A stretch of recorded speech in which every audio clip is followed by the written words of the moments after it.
साधना news, समाजहितासाठी सदैव अग्रेसर। महाराष्ट्रातील ओबीसी आरक्षणाच्या प्रश्नावर मुख्यमंत्री आणि मंत्रिमंडळाने ठोस भूमिका घ्यावी अशी मागणी ओबीसी नेते लक्ष्मण हाके यांनी केली आहे।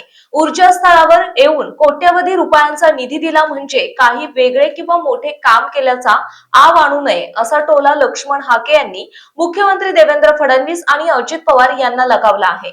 नाही, विषय असा आहे, राजकारणाच्या पलीकडे फुले दाम्पत्य होते।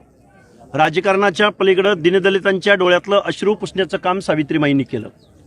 ज्यावेळी प्लेग सदृश्य परिस्थिती, प्लेगची साथ पुण्यामध्ये होती, त्यावेळी एका अस्पृश्य समाजातल्या एका मुलाचा जीव वाचवण्यासाठी सावित्रीमाईंनी स्वतःचा जीव दिलेला आहे।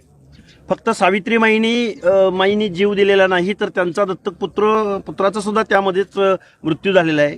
कृष्णाजी मेघाजी लोखंडे या कामगार नेत्यांचा, महात्मा ज्योतिराव फुलेंच्या सहकार्याचा सुद्धा प्लेगच्या साथीमध्ये सेवा शुश्रूषा करत असतानाच त्यात या 3 लोकांचा मृत्यू झालेला आहे। असं हे सामाजिक कार्य करणारे फुले दाम्पत्य राजकारण करणाऱ्या लोकांनी जरूर करावं।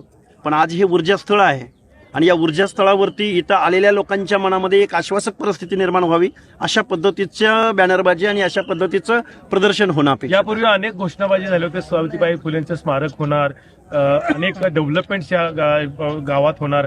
आता प्रत्यक्षात आज 100 कोटीपेक्षा अधिक निधी खर्च करून राज्य सरकारनं या ठिकाणी स्मारकाचे प्रत्यक्ष भूमिपूजन होते। मुख्यमंत्री स्वतः येत आहेत। पाठीमागचं सरकार आणि आता सरकारमध्ये काय फरक वाटतोय आता? नाही, हे बघा, मुख्यमंत्र्यांचं मी स्वागत करेन, पण मुख्यमंत्र्यांना मी त्याच वेळी सांगेन की या महाराष्ट्रामध्ये आज या ऊर्जास्थळावर येणारा बहुसंख्य ओबीसी दलित वर्ग आहे आणि या सर्व ओबीसी दलित वर्गाच्या ज्या काही भावना आहेत, त्यांचं जी काही बजेटरी तरतुदी आहेत, त्यांची जी काही वसतिगृह आहेत, त्यांचं काही आरक्षण आहे, आज जे चॅलेंज झालेलं आहे, आज संपुष्टात आलेलं आहे, त्या प्रश्नावरती ठोस अशी भूमिका या ऊर्जास्थळावर येत असताना घ्यावी। असे पैसे वगैरे, आर्थिक वगैरे ह्या सगळ्या गोष्टी आता आम्हाला नको आहेत।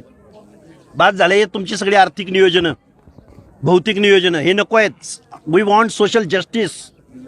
आम्हाला सोशल जस्टिस हवं आहे। आज पुणे पिंपरी चिंचवड महानगरपालिका किंवा आमची छत्रपती संभाजीनगरची महानगरपालिका आज मूळ ओबीसी जो सामाजिक न्यायाच्या प्रतीक्षेत आहे, हद्दपार झालाय।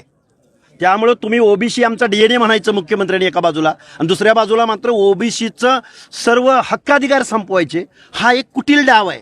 त्यामुळे आम्ही आमच्या ऊर्जास्थळावरती, तुम्हाला जमतंय का नाही बघा, आम्ही आमच्या ऊर्जास्थळावरती तुम्ही पैसे दिले काय, नाही दिले काय, हे आमची ऊर्जास्थळं राहणार आहेत। यांचं स्थान आमच्या मनामधलं कुठेही जाणार नाही, महाराष्ट्राच्या मनामधलं कुठेही जाणार नाही।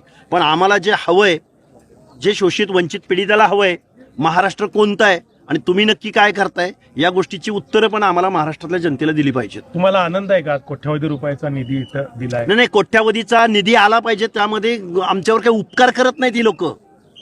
टोटल महाराष्ट्राच्या बजेटपैकी या सामाजिक न्याय हक्काच्या योजनांसाठी तुम्ही पैसे दिलेतच किती? मुळात महाज्योतीला पैसे मिळतच नाहीत।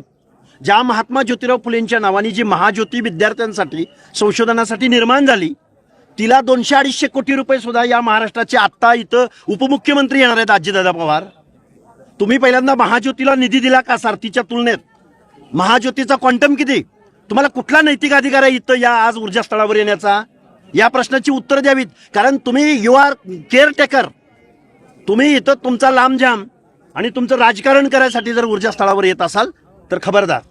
आपल्या परिसरातील महत्त्वाच्या बातम्या पाहण्यासाठी आमच्या समाज साधना न्यूज चॅनलला YouTube वर सबस्क्राईब करा आणि बेल आयकॉन प्रेस करा।